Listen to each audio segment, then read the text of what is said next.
Hey there, Stampers. My name is Sherry Roth. I'm a Stampin' Up! Demonstrator from Sherwood Park, Alberta, Canada. And I am here today to share how to create this simple buckle fold card that was inspired by Terri Gaines.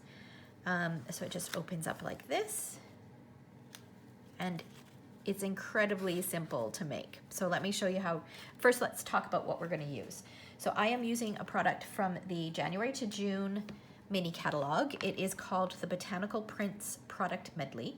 So, and a product medley is a huge collection of products. And this actually, as of right now, is on the last chance list and is on sale for an incredible amount.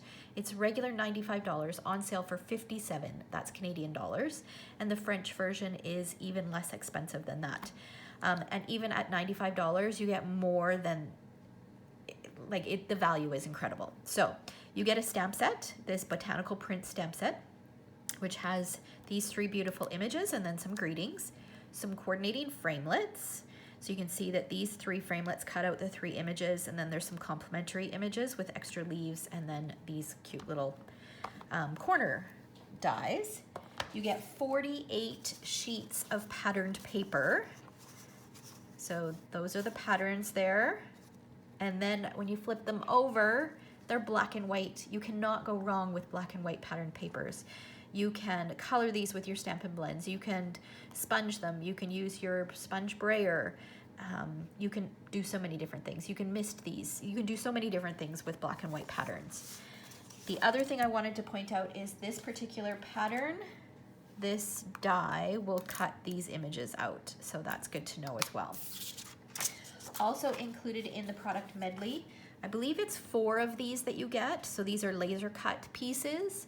So they are pretty peacock, but when you flip them over, they're white, so that you can use them as stencils, or you can brayer them or sponge them so that they change. You can make them any color you want. You can see that I've sponged mine with yellow. So you get 4 of those. You get 10 yards of this beautiful old olive ribbon. I love this thickness of ribbon and the texture of the ribbon. It ties bows beautifully. And 10 yards, that's going to stretch a long ways. The other thing that you get is you get these adorable little bees. So they're little copper bees that you can add to your projects. And you get several die cuts. Like, I've used most of mine, so I don't have a ton left. But you get those 2, and I believe there's another one that I've used all of them. And then you get several of this shape and this shape as well. So you get lots of die cuts. I think there's 2 sheets of them that come in the kit, and there's multiples on each sheet. And I think that's it. All right, so that, like I said, that's an incredible value. I will have a link to the product number and to my online store in the description below for if you'd like more information on that. This is also the product that I'm focusing on for my virtual National Scrapbooking Day event. I will post details to that in the description below, but here's a little peek at all of the products that we'll be creating, or projects I'll be creating over the course of the weekend and sharing with you. And you can participate, doesn't matter where in the world you are. So there's a $35 fee option, or there is a minimum purchase option through my online store. So if you're Canadian and want to place an order, you can do it that way, or you can pay the $35 fee. And like I said, anyone worldwide can participate, and you do not need to be a scrapbooker in order to participate. All of the challenges and the projects that I share can also be used in card making. The other thing, last thing, is that you do not need to own this product medley in order to participate. Although that's the product medley where all my projects are going to be featuring. I give suggestions in all of the videos, and will in the Facebook Lives, on alternate products that you may have on hand that you can look for. Okay, so that you can recreate those samples. All right, so let's go ahead and get started. Like I said, we're going to create this buckle fold card. So the first thing that you need, well, actually we'll start with these 2 pieces. So you need a piece of cardstock that measures 4 1/4 inches by 8 3/4. This is going to be your card base. And you need a piece of cardstock that measures 3 inches by 8 1/2. Okay, and then we need to score both of these. so I'm going to score the larger one at 5.5 inches.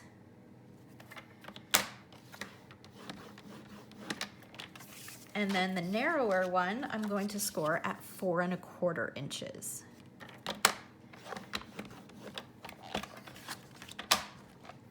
Okay. So we are gonna go ahead and we're gonna start with this. The other pieces that you'll need, you will need 2 pieces of Whisper White cardstock that measure 2 3/4 by 4. Now I've gone ahead and embossed one of them using the Tin Tile embossing folder, which is a beautiful 3D embossing folder that we carry, and it matches this collection perfectly because it reminds me of these 3 patterned papers. So those 3 just kind of, it ties in really, really well with those, with that embossing folder. Okay, so we are going to adhere this to the front of this. Now, one thing to note is for this piece, you want the fold to be on the right-hand side. So I'm just going to add some multi-purpose glue, which is the glue of my choice. I love this glue because you need a very little bit. It sticks really well, and it also gives you the freedom to kind of slide things into place if they're not completely lined up. And then I'm going to open this up, add some glue in behind here, and this is going to be for the inside.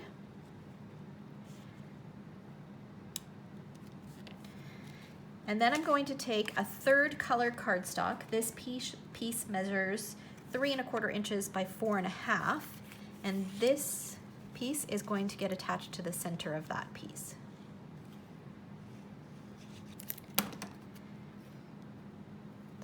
Position that on there so there's about 1/8 inch border all the way around. Remember that the spine is on the right hand side, so it opens like that. Okay, so then for this we can set this aside, and we are going to go to our card base. So I'm going to fold along the score line, use my bone folder to make it nice and crisp, and then I've got, oh nuts, I don't have a piece of cardstock cut or patterned paper cut. Okay, let's see here. You need a piece that measures 3 by 4 inches. We'll use the same one. So I'm just gonna bring my paper cutter in. I thought I had all the pieces cut. And I'm gonna cut it at 4 inches. And then rotate it and cut it at 3 inches. That will give me a nice 3 by 4 inch piece left. And then this is going to get attached onto that side flap. And I'm just putting adhesive around the edges because we are going to slide a punch in and punch our little slot. And you don't want to run your punch through something that is sticky. Okay. So now I am using the classic label punch. I'm going to open my card so it's fully open. I'm going to slide my punch in as far as it goes this way, and then line up the edge of the cardstock with the edge of the punch and punch. Then I'm going to slide it over so that this side, the left side of the card, lines up with the left side of the punch. And again, slide it all the way in and punch, and there's my slot. Okay, and then to adhere the two, you're just going to add some adhesive. Again, remembering that your spine is on the right-hand side, and you're going to center this so that it is even, has an even border on all 4 sides. So this should be relatively even and straight. Okay, I think that looks good. And then this closes, and this just folds over like that. Okay, so now we're gonna decorate. So I've gone ahead and punched out a black starburst punch. And that is a punch that is retiring. It is my go-to. I love the starburst punch, and that is on the last chance list. So if you don't own that, this is a classic well-used punch. And then I layered it with a 2-inch circle punch that I punched out of vellum. And that is going to get stuck on here. Now there's a couple things. You want to be careful where you adhere depending on where you're decorating this front panel. But you also want to make sure that it's centered so that when it's outside of that little slot, it looks centered. So that's why I pulled it out before I added my starburst, so that I could get that right in the center. And then I'm going to cut some of this beautiful olive ribbon. So this piece measures about 4 inches, and I'm just going to cut 2 of them. And then I'm just going to use some fast fuse. I love my fast fuse, which is no longer available, but I was very excited to see that there is a different adhesive in the upcoming catalog that replaces fast fuse. So I'm very excited to give that a shot. Okay, there we go. And now we need to create our focal point. So I'm going to use the lemon stamp that is in the Botanical Prints. So this stamp here, I'm going to stamp it with Mango Melody. Or not Mango Melody, I'm going to stamp it with Memento ink. Just on a piece of Whisper White cardstock. While I have my ink out, I'm going to use the word friend from that same stamp set and stamp it on a scrap of Whisper White cardstock.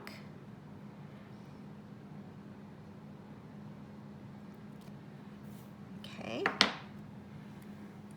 And then we're going to color in our image. I'm going to use my Stampin' Blends. Now, if you've already looked at the last chance list and you've seen all of the Stampin' Blends listed on there, just know that we are still carrying them. We are only carrying them in bundles of 2 and not in singles. So if you have colors that you use often and you want to, you go through the light or one shade more than another shade, you might want to pick those up. Pick up an extra 1 or 2 so that you don't have to order a bundle. Okay, so let me explain what I've done here. I've added just a hint of light purple posy to each one of those petals. And the flowers are still meant to be white, but just that hint of purple posy gives it a bit of depth and dimension.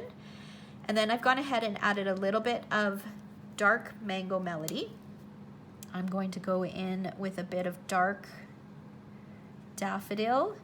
And this is a great stamp set for coloring in because it gives you that shading, so you know exactly where it should be darker and where it should be lighter.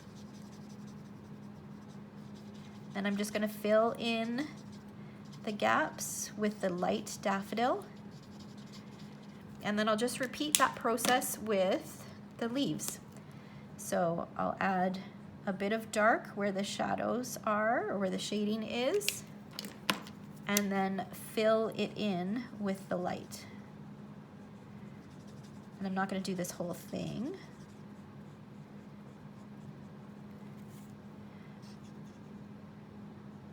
Okay, you get the idea. So then I would just repeat that process on the rest of the leaves. And then there is a die that coordinates with this. So I've gone ahead and I've got one done and die cut so that you don't need to watch that.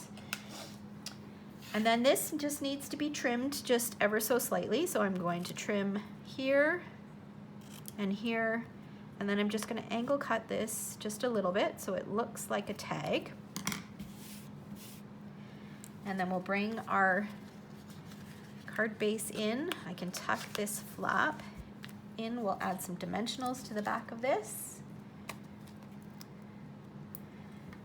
It's almost time to grab another sheet here.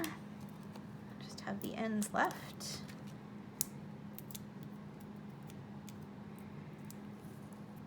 Okay, and then this will go on about like that. And then I want to cover that little hole there. So I'm going to take just a small piece of dimensional and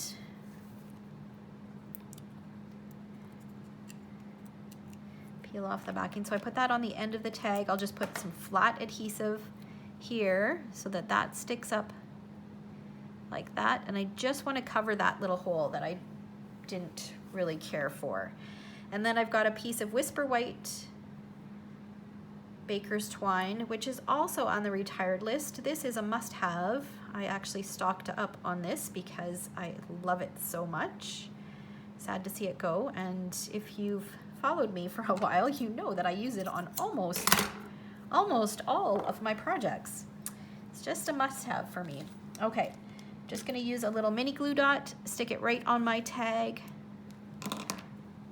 and add that, and there we go. We are all finished. So there's our buckle fold card. Quick and easy. Here's an alternate. So here it's exactly the same card, same patterned paper, same colors, everything. The only thing that has changed is I used one of the die cut pieces that came in the Botanical Prints kit. All right, and then the other thing that I did was I embossed the envelope flap with that tin tile embossing folder so that it coordinates. How fun is that, hey? All right, so if you enjoyed this video, be sure to give me a thumbs up, and if you are not yet a subscriber, hit that subscribe button, and remember that at the bottom of, or in the description of this video, I'll have all the information and links to our virtual National Scrapbook Day event, as well as I will link the last chance lists and a full supply list. All right, thanks so much for watching.